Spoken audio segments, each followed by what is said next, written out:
Quand il pleut, il n'y a qu'une seule chose à faire, lire.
Je vous retrouve pour faire un petit point sur la lecture que je viens de terminer. Donc c'est Rocaille, écrit par Pauline Cidre et publié chez Projet Silex, que j'ai lu sur ma liseuse. J'ai adoré ce roman de fantasy, c'est un énorme coup de cœur. J'ai pris énormément de plaisir à le lire. J'ai lu dans le cadre du PLIB, Rocaille faisant partie des 5 finalistes de cette année. Donc il faisait partie des lectures obligatoires et vraiment ça a été juste génial en fait. Je vous en ai déjà un petit peu parlé dans le vlog précédent, donc je vous laisse aller le checker parce que je vais pas refaire un résumé. D'ailleurs, j'ai pas grand chose à dire en fait. Je me rends compte voilà, qu'il y a certaines lectures où on n'a pas forcément un million de choses à en dire, à part qu'on a pris beaucoup de plaisir à les découvrir. Alors, je vais quand même rebondir sur ce que je disais dans ce fameux vlog. Je vous disais que j'avais l'impression que c'est un livre qui allait beaucoup parler d'écologie. Alors, je pense que je me suis un petit peu emballée. C'est pas un roman qui est engagé. Il faut pas s'attendre à ça non plus. Effectivement, c'est un roman où la terre est complètement stérile et déserte et où il est très difficile de faire pousser des plantes. Donc évidemment, il y a le petit message qui est que nous, êtres humains, nous ne sommes rien sans la nature, sans la planète, qu'il faut la préserver, qu'il faut en prendre soin, qu'on a besoin des plantes pour vivre. Voilà, mais ça va s'arrêter là. Après, c'est vraiment un roman purement de fantaisie et vraiment, je vous le conseille. J'ai adoré et ça promet pour la suite. Il me reste encore 3 livres à lire, donc pour le PLIB, 3 finalistes. Et pour le moment, Rocaille a mis la barre très très haute. Franchement, je demande à voir pour la suite parce que pour le moment, oui, c'est pour lui que j'aurais envie de voter, c'est clair. J'avais beaucoup aimé aussi Rouge, je vous le disais, de Pascaline Nolo, publié chez Gulfstream Éditeur, mais clairement, entre les deux, pour l'instant, c'est Rocaille qui est en tête. J'avais envie, dans un premier temps, de lire une BD parce que En fait, j'aime beaucoup lire de la bande dessinée, j'en lis de plus en plus et c'est vrai que j'aime bien glisser une bande dessinée ou un manga entre 2 lectures de romans. Mais finalement, ça m'a quand même pris un peu de temps de lire Rocaille parce que même si j'ai beaucoup aimé et que c'est un coup de cœur, je suis en vacances et puis voilà, je profite de ma famille, je fais d'autres choses. Donc j'avance pas forcément très, très vite et du coup, le prochain roman que j'ai envie de lire est une grosse, grosse brique et finalement, j'ai pas envie d'attendre, j'ai pas envie de lire une BD, même si voilà, une BD, c'est l'histoire d'une petite heure, même pas. Mais non, j'ai envie d'enchaîner direct. Donc il n'y aura pas de BD finalement. Et donc je vais lire ce gros bébé. Il s'agit de Le Prieuré de l'Oranger. C'est écrit par Samantha Shannon et c'est publié chez les éditions de Saxus. Les éditions de Saxus qui sont très présentes sur les réseaux sociaux, qui font beaucoup parler d'elles, en bien parce qu'elles proposent des traductions de romans qui ont du succès à l'étranger et elles font de très très jolies couvertures. En moins bon aussi, notamment parce que la traduction n'est pas toujours très bien réussie. Il y a des coquilles, il y a voilà, il y a peut-être un côté un peu bâclé au niveau du texte qui dérange. Et puis bon, énormément de parutions, énormément de parutions. Moi, c'est ma toute première découverte de cette maison d'édition. Je n'ai jamais lu aucun de ses romans avant celui-ci. Celui-ci, c'est vraiment, je crois, celui qui a permis à la maison d'édition de se faire vraiment connaître parce que ça a eu un succès fou, notamment parce que c'est de la fantaisie engagée féministe et que c'est assez rare pour le mentionner.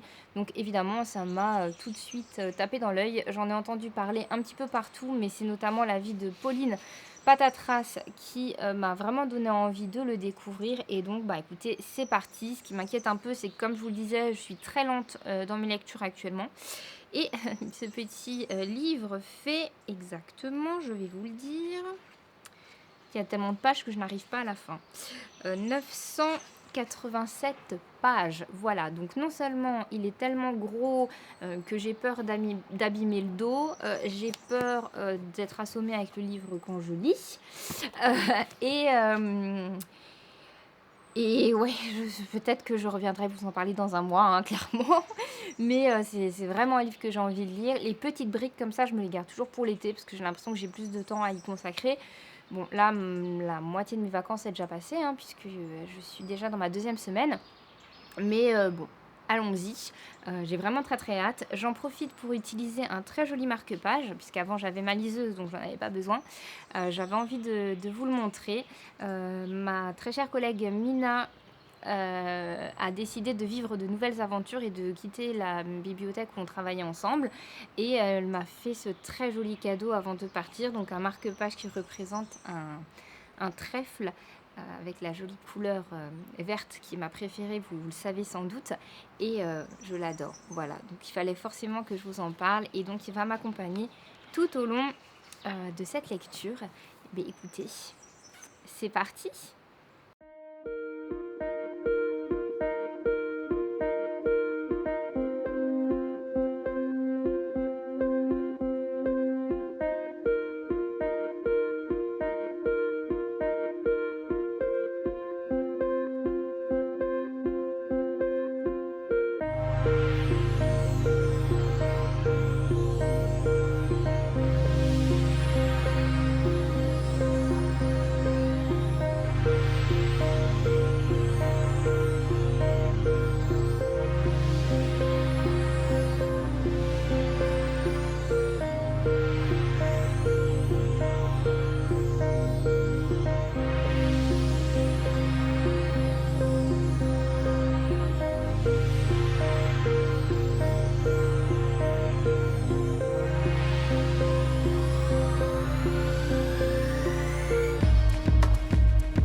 retrouve rapidement pour vous faire un petit point sur la Bricasse que je suis en train de lire. Oh, non mais c'est hyper impressionnant. Enfin, je m'en remets pas. À chaque fois que je me regarde dans le retour écran, j'ai l'impression que ma tête est minuscule à côté de ce livre. Franchement, on fait ses muscles, on fait du sport quand on lit ce bouquin. Sérieux, c'est pas une blague. Donc, j'avance dans le prieuré de l'Oranger. J'ai lu exactement, je vais vous dire, 289 pages. Et hop là, petite dédicace alsacienne. Oui, donc ça va être très difficile pour moi de vous faire un résumé. C'est la booktubeuse en carton, mais alors jusqu'au bout. Oui? Non, Erwan, ça suffit maintenant. T'as pas mal, t'as juste pas envie de dormir. Va dans ton lit. Allez, dépêche-toi. J'étais en train de filmer mon cœur, je pensais que tu dormais. Oui, Olivia, elle est toujours à l'envers. Allez, au lit. Je reviens.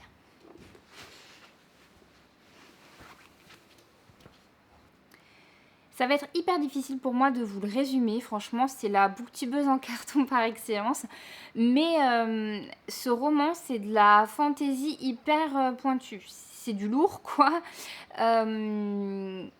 Honnêtement, je pense que c'est pas franchement accessible à ceux qui n'ont pas l'habitude de lire de la fantaisie, et je dis ça en toute humilité. C'est vrai que moi j'ai l'habitude d'en lire, malgré tout je trouve que c'est pas évident à appréhender. C'est un univers quand même assez différent, avec d'autres codes. Il y a énormément de personnages qui ont des fonctions différentes, il y a énormément de lieux. Vous avez au début du livre une carte, même une double carte. En fait, c'est une seule carte, enfin, une seule carte. C'est juste que c'est tellement grand qu'il y a besoin de 2 pages. Alors moi, j'adore hein. Les livres de fantasy qui commencent par des cartes, c'est trop bien, c'est mon petit kiff. Mais par contre, je me suis rendu compte qu'en lisant ce bouquin, mais tous les 2 pages, je retourne voir la carte pour voir où on se trouve. Et ouais, c'est pas évident. Moi, j'ai vraiment eu l'impression, les premières pages, d'être hyper extérieure à l'histoire, à être vraiment dans la concentration, à essayer de comprendre qui est qui. Des fois, on revenait sur des personnages, je savais plus vraiment qui c'était, parce que bon, il y en a tellement qu'on les voit pas forcément beaucoup, à part bien évidemment les principaux protagonistes. Donc oui, je trouve qu'il faut quand même s'accrocher. Là, comme j'en suis donc à peu près à 300 pages, un tout petit peu moins, je suis enfin dedans, ça y est, j'ai compris le principe, j'ai compris quel était l'objectif. Parce que forcément, dans un roman de fantasy, il y a le truc qu'il faut qu'il se passe, qu'il va falloir que tout le monde fasse en sorte que ça marche. Enfin, ça ne veut rien dire ce que je suis en train de dire, mais bon, en gros, c'est un monde où il y a également des dragons, et donc vous avez des royaumes ou des reignaumes qui sont pas du tout pour les dragons, et d'autres qui vivent avec, mais ils ont à peu près tous, à une exception près, un point commun. Tous ces royaumes, c'est d'avoir très peur du sans-nom, qui pour le coup est un dragon énorme qui fait très très peur, qui a été banni, enfin qui est endormi depuis 1000 ans à peu près, grâce à une famille. Et bon, tant que l'héritière de cette famille est là, il ne devrait pas se réveiller, mais bon, il y a un petit peu du grabuge, on a l'impression qu'il revient quand même.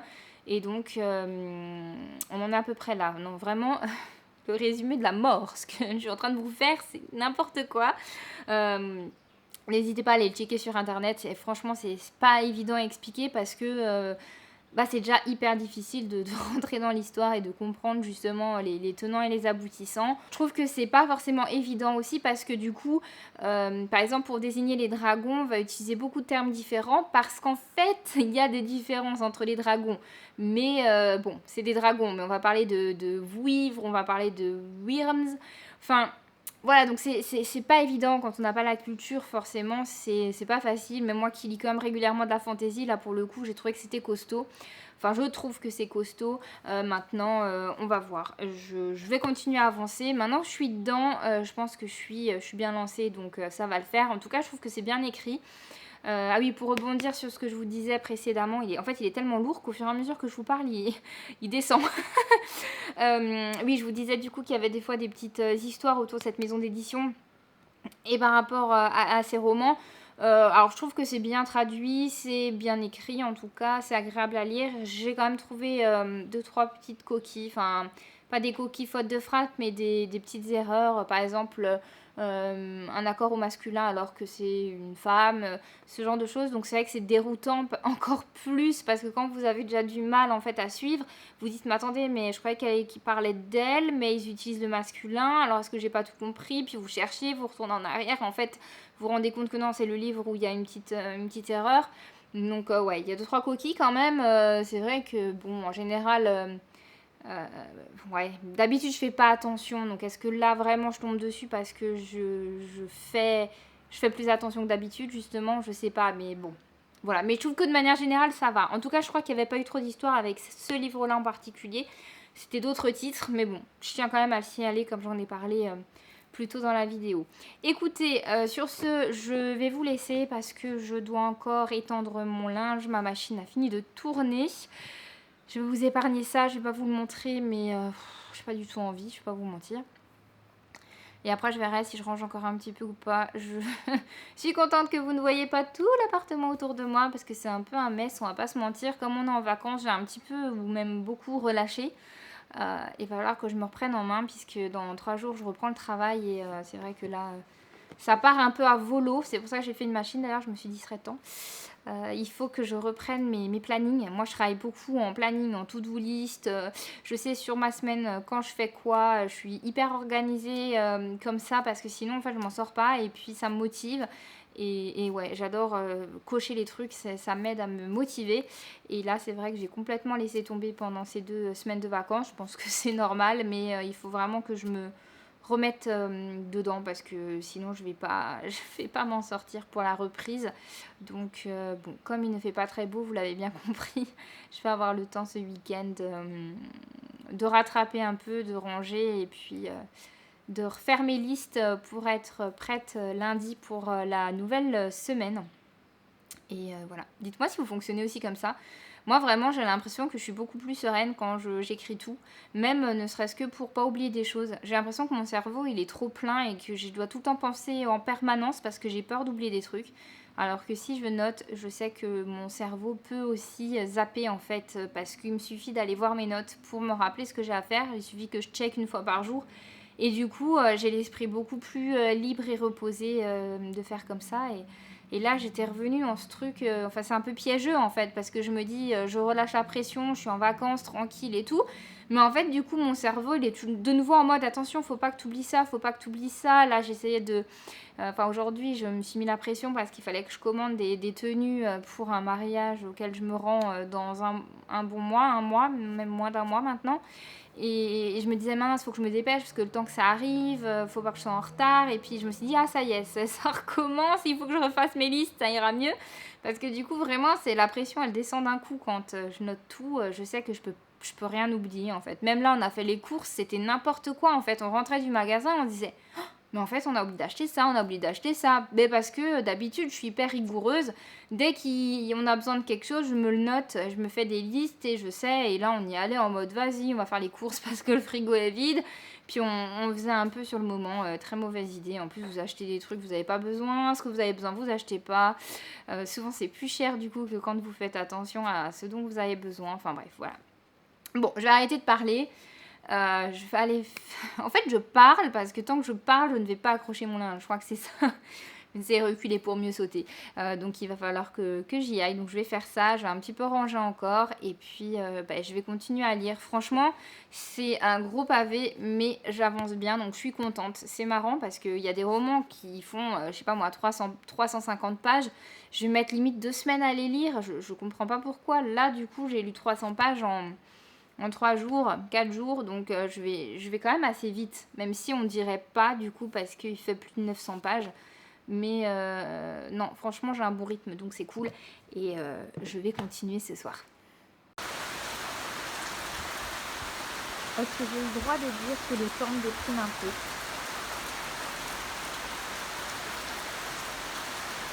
On est vendredi, je reprends le travail mardi après 2 semaines de vacances à la maison. Et cette petite séquence vidéo résume bien le temps qu'il a fait pendant nos vacances. Voilà. Après, on se plaint pas parce qu'on a pu quand même faire pas mal de choses, mais quand même, si j'avais voulu passer des vacances pendant l'automne, j'aurais pris mes vacances en octobre. Ah, et ça ne s'arrête jamais. Je sais pas si vous voyez au fond là-bas. Là, il y a une rivière. D'habitude, on la voit jamais. Et là, il y a un sacré courant. L'eau est toute brune.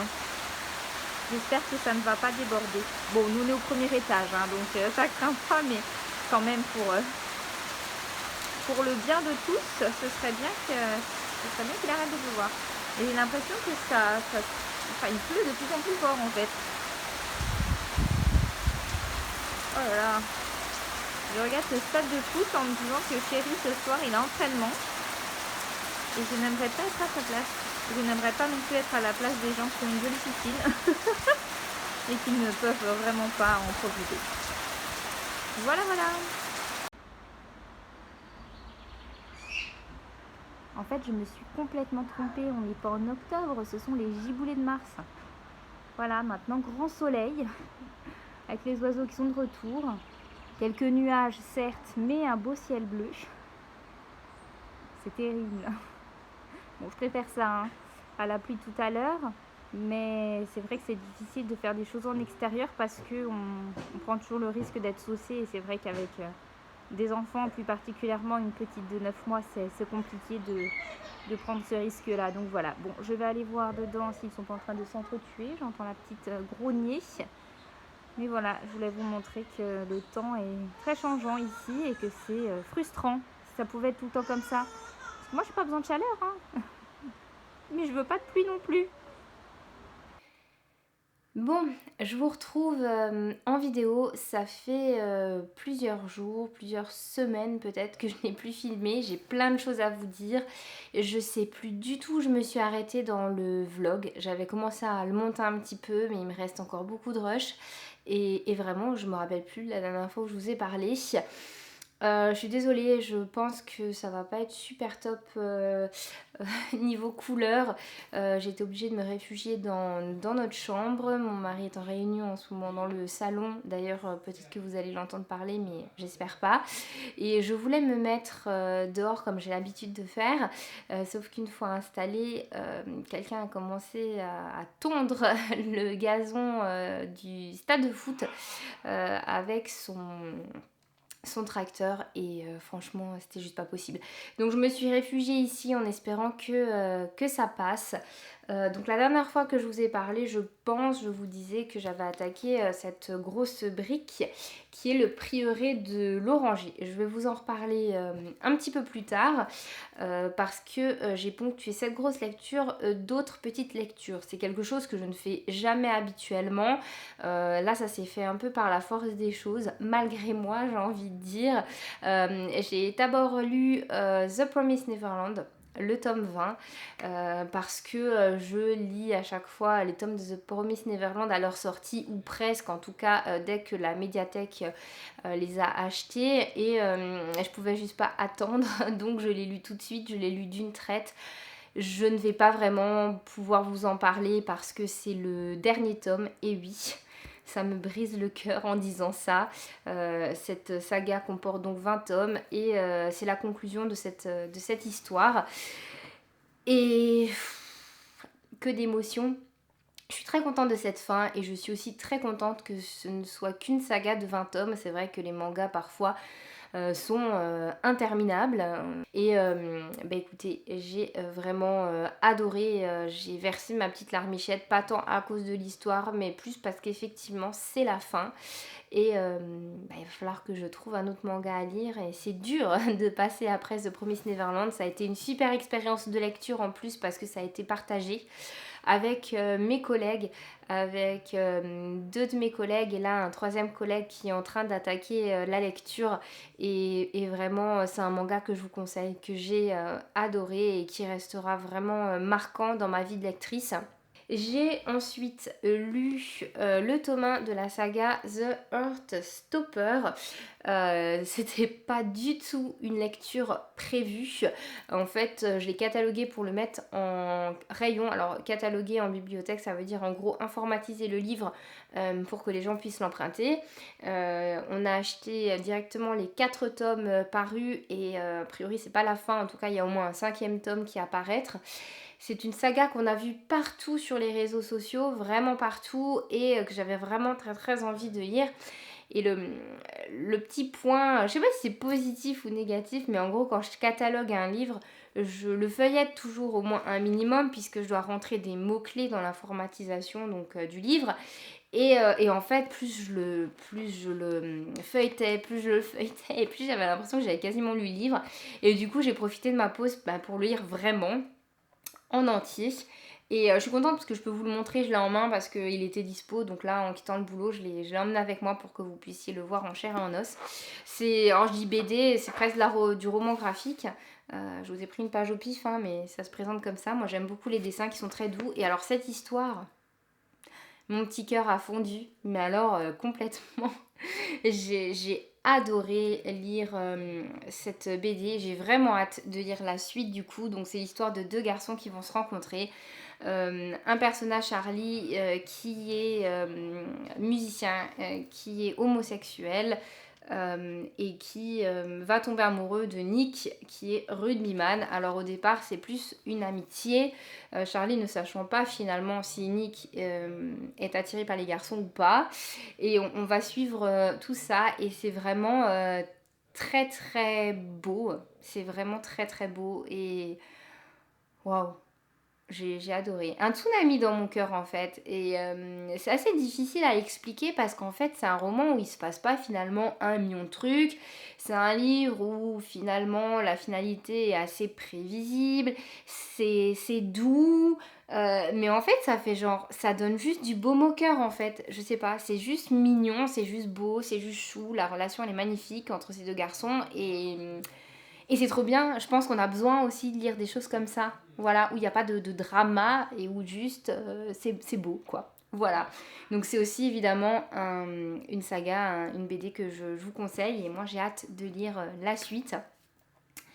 Et puis il y a quelques jours, je suis partie en vacances à l'occasion d'une invitation de mariage. Voilà, j'étais invitée au mariage de ma meilleure amie du lycée.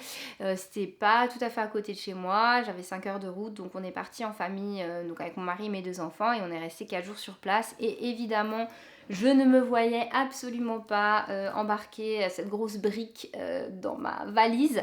À ce moment-là, je pense que j'avais lu quasiment 700 pages, donc je voyais le bout. Mais quand même, je trouvais ça abusé de me trimballer ce truc. Et du coup, j'ai emmené ma liseuse parce que bien sûr, la liseuse, hyper pratique quand on part en voyage. Et j'ai lu La princesse au visage de nuit, signé par David Brille. Et c'est un roman qui fait partie des finalistes du PLIB 2021. Et alors j'ai un avis un peu ambivalent pour ce livre-là. C'est un peu compliqué pour moi parce qu'en fait j'ai tout aimé, j'ai adoré ce livre que j'ai lu hyper vite, sauf la fin. En fait j'étais hyper... alors déçue, je pense que c'est un peu fort, mais perplexe, voire frustrée en fait. C'est pas la fin à laquelle je m'attendais, et même si ça avait été quelque chose à laquelle je m'attendais pas, ça aurait pas été dramatique, mais en fait là plus j'ai eu l'impression qu'on répondait pas aux questions que je me posais et que j'imagine beaucoup de lecteurs se posent. Et du coup j'étais un peu frustrée en fait, qui fait que mon avis au final est assez mitigé. Donc en fait La princesse au visage de nuit, c'est l'histoire de disparition d'enfants.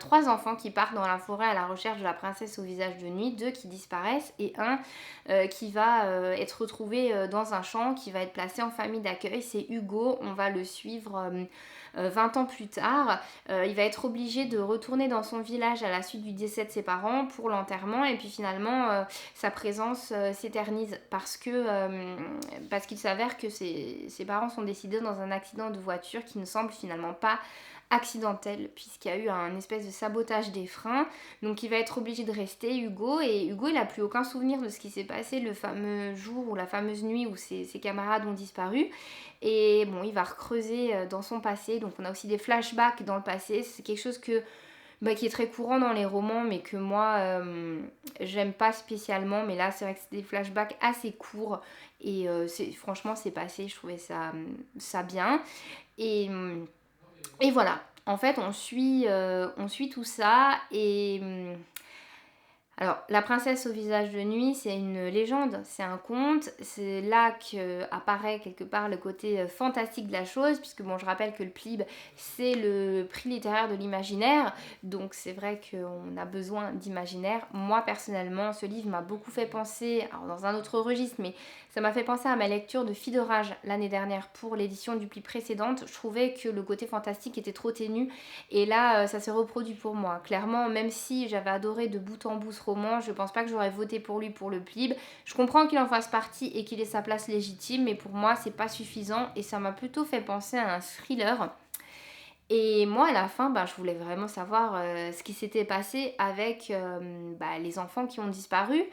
Alors que ce soit une réponse terre à terre comme un thriller ou que ce soit une réponse plus fantastique avec des événements surnaturels, mais des éléments, je voulais dire des éléments surnaturels, mais en tout cas une réponse. Et pour moi, la fin, elle est très ouverte et ça me convient pas en fait, ça me convient pas trop. Après, on suit Hugo avec son groupe d'amis, on va aborder d'autres sujets assez touchy en quelque sorte. Enfin, on va quand même parler de viol, de pédophilie, de violence, de consommation d'alcool, de drogue, d'addiction. Euh, mais finalement, ces sujets-là sont pas creusés. Donc c'est intéressant, mais c'est dommage, on reste en surface en fait. Donc voilà. C'est dommage parce que vraiment un page turner quoi. Je l'ai lu hyper vite, ça fait longtemps que j'ai pas lu un roman aussi vite parce que j'avais vraiment envie de savoir la fin justement parce que je trouve que c'est un roman, il se passe toujours quelque chose quoi, c'est action sur action, il n'y a pas de temps mort et vraiment bien écrit, mais la fin me laisse sur ma faim. Ouais, une petite déception quand même, je dois dire. Bah oui, voilà, je l'ai dit quand même, hein, le mot de déçu. Parce que ouais, j'aurais voulu autre chose, clairement. Mais bon, c'est l'auteur qui décide et c'est comme ça. Du coup, on en revient du coup à cette petite bricasse. Quand je suis revenue de vacances, je l'ai quand même terminée. Je crois que j'ai mis 3 semaines à lire, ce que je trouve franchement pas si mal. Au vu de mon rythme de lecture, au vu que j'ai pas lu tous les jours, au vu qu'il fait quand même 992 pages, s'il vous plaît. Non, en vrai, en vrai, il fait 960 pages. Je me suis pas aperçue à la fin, ce qui est un petit peu ballot. En fait, à la fin, vous avez pas mal de lexiques. Vous avez les personnages de la légende qui sont répertoriés par région. Et vous avez un glossaire parce qu'il y a quand même des mots inventés. Ou pas d'ailleurs, à mon avis, il y a aussi des mots. Voilà, par exemple, il vous explique ce que c'est un baldaquin. Je pense pas que ce soit très différent. Ou la hallebarde. Je pense pas que ce soit très différent de ce qu'on connaît, mais bref. Et la chronologie. Voilà, bon, je m'en suis rendu compte, j'avais fini le roman, donc ma foi, voilà, je ne m'en suis pas servie. Alors mon avis, j'ai beaucoup aimé, c'est pas un coup de cœur, mais j'ai quand même beaucoup aimé. Je me demande si ça aurait été pas mieux que ce soit écrit en 2 tomes, enfin j'en sais rien. En fait, moi ce qui m'a pesé, c'est plus la taille du livre. C'est-à-dire que j'ai eu l'impression, et alors cette comparaison est assez douteuse parce que je vais vous parler de marathon, j'ai jamais fait de marathon de ma vie, mais j'ai quand même eu l'impression de vivre un marathon en lisant ce livre. C'est-à-dire qu'au début, bon, vous voyez quand même ce qui vous attend, c'est énorme, ça fait un peu peur, mais vous y allez, vous êtes motivé. Bon, j'ai un petit peu galéré quand même. les 150 premières pages, 200 premières pages, parce qu'en fait, c'est un livre qui met du temps à démarrer. Voilà, faut s'accrocher un petit peu. Puis une fois que vous êtes dans, ça roule bien, mais arrivé à mi-parcours du livre, vous avez ce petit creux que je pense vous avez peut-être aussi en faisant un marathon, qui est que vous êtes qu'à la moitié, qu'il y a encore beaucoup à faire et vous commencez un peu à galérer. Et je pense que je veux comparer ça, cette petite galère, au fait qu'il y a quand même des longueurs, que c'est pas... que là pour le coup c'est pas un page turner quoi, qu'il y a des moments où ouais c'est y a pas tant d'action que ça, on n'avance pas vite et c'est pas évident, donc faut s'accrocher. Et puis bon voilà, quand vous arrivez à moins de 200 pages de la fin, évidemment ça roule beaucoup plus vite, vous arrivez à la résolution, tout s'accélère et vous avez envie de savoir comment ça se finit, donc vous allez plus vite. C'est un livre qui a fait beaucoup parler de lui, notamment parce qu'il est considéré comme assez féministe. C'est vrai que les personnages féminins ont une grande place dans ce livre et c'est agréable parce que dans la fantasy, en tout cas les romans classiques du genre, c'est souvent plutôt des personnages masculins qui ont le beau rôle et les personnages féminins sont très secondaires, ne servent pas à grand chose ou alors sont des godiches. Je généralise, c'est pas tout le temps comme ça, mais quand même souvent, et celui-là a le mérite d'avoir vraiment plus des personnages féminins. Alors bon, il y a aussi des personnages masculins, vous inquiétez pas, c'est assez équilibré, mais voilà, par exemple, vous avez des reines-hommes, donc avec une reine au pouvoir. Oui, c'est effectivement une grosse bricasse, c'est épique et ça vaut le coup de le lire. Faut avoir envie de se lancer, vous forcez pas, sinon ça ne marchera pas. Mais c'est bien fichu et j'ai passé un très bon moment de lecture. J'ai trouvé des coquilles, hein, donc effectivement au niveau de l'édition, il y a eu des coquilles, il y a eu des fautes d'orthographe un petit peu. Bon, c'est pas parfait tout ça de Saxus, mais ça passait. A priori, il y a eu d'autres titres de Saxus où c'était plus problématique. Là, bon, ça va. J'ai l'impression que c'est un peu n'importe quoi comment je vous en ai parlé, mais n'hésitez pas à aller checker mon compte Instagram HelloBooks. Je fais des avis écrits qui sont assez concis et directs, donc c'est peut-être mieux. En fait, je stresse parce que je vois que ça fait déjà 20 minutes que je vous parle et je sais tous les rushs qu'il y a déjà avant. Je pense que c'est un petit vlog d'1 heure que vous allez faire. Mais bon, ma foi, voilà. En fait, j'avais envie de terminer ce petit vlog sur un book haul.